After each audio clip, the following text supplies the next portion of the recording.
دوسرا اتھارٹی چاہیے،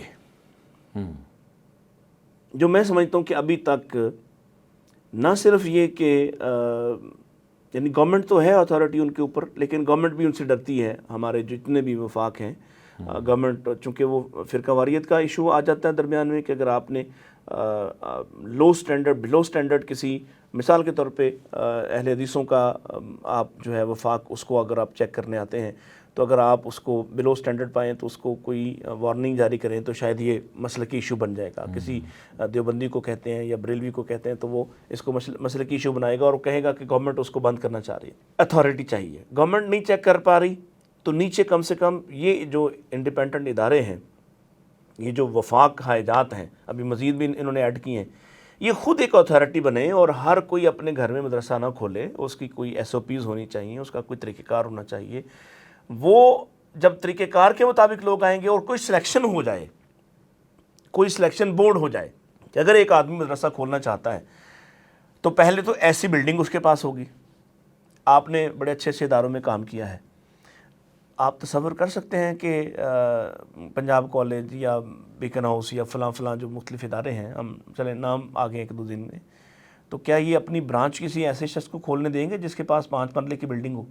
سوال ہی پیدا نہیں ہوتا. کسی ایسے شخص کو کھولنے دیں گے جس کے پاس جگہ تو 10 کنال ہو لیکن اس کے پاس سٹاف نہ ہو، اور وہ پہلی خود ہی شروع کر دے اور بنا کے بلڈنگ بنا کے بیٹھ جائے اور کہے کہ میں ادارہ چلا رہا ہوں؟ پورا آپ کو ان ایس او پیز سے گزرنا پڑے گا، وہ ساری چیزیں پورا کرنا پڑیں گی. اس کے بعد آپ ان کا ٹیگ لگا سکتے ہیں، ان کا نام لکھ سکتے ہیں کہ یہ فلاں کالج ہے، یہ فلاں سکول ہے.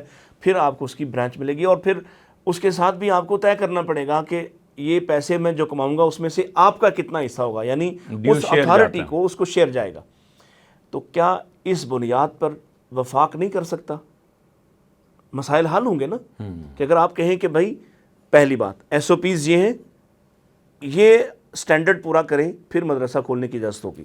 بالکل ایسے ہی. اور جس کو وہ اوکے کریں، گورنمنٹ بھی اسی کو تسلیم کرے، ادروائز کسی کو کھولنے نہ دے. ٹھیک.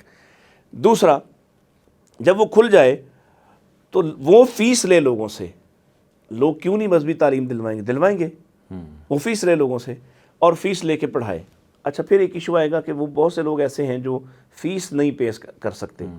تو ٹھیک ہے، آپ ان کو کوئی سٹینڈرڈ بنایا جا سکتا ہے کہ آپ ان کو اون کر لیں. ہمارے تاجر حضرات جو پیسے اداروں کو دیتے ہیں، سب کو، یعنی ایسے بچے بھی ہم دیکھتے ہیں کہ جو کئی مربوں کے مالک ہوتے ہیں، ان کا بچہ اگر دین پڑھ رہا ہے تو وہ بھی فری پڑھ رہا ہے، وہ بھی کوئی کسی ضابطہ کا جو پابند نہیں ہے. اور اگر ایک بالکل واقعی مستحق آدمی کا بچہ پڑھ رہا ہے وہ بھی فری پڑھ رہا ہے. تو آپ دونوں میں کچھ تو فرق کیجئے نا. ایک آدمی پے کر سکتا ہے. مثال کے طور پہ ہمارے ہاں اسوا میں ہم ایک ہاسپٹل چلا رہے ہیں، ایک بندہ پے ہی نہیں کر سکتا تو ہم ظاہر اس کے ساتھ نرمی زیادہ کریں گے. اور جو پیئنگ ہے، جو پے کر سکتا ہے، اس سے ہم کہیں گے کہ بھائی آپ کچھ پے کریں تاکہ دوسرے لوگوں پر اس کو خرچ کیا جائے اور زیادہ لوگوں کو سہولت دی جا سکے.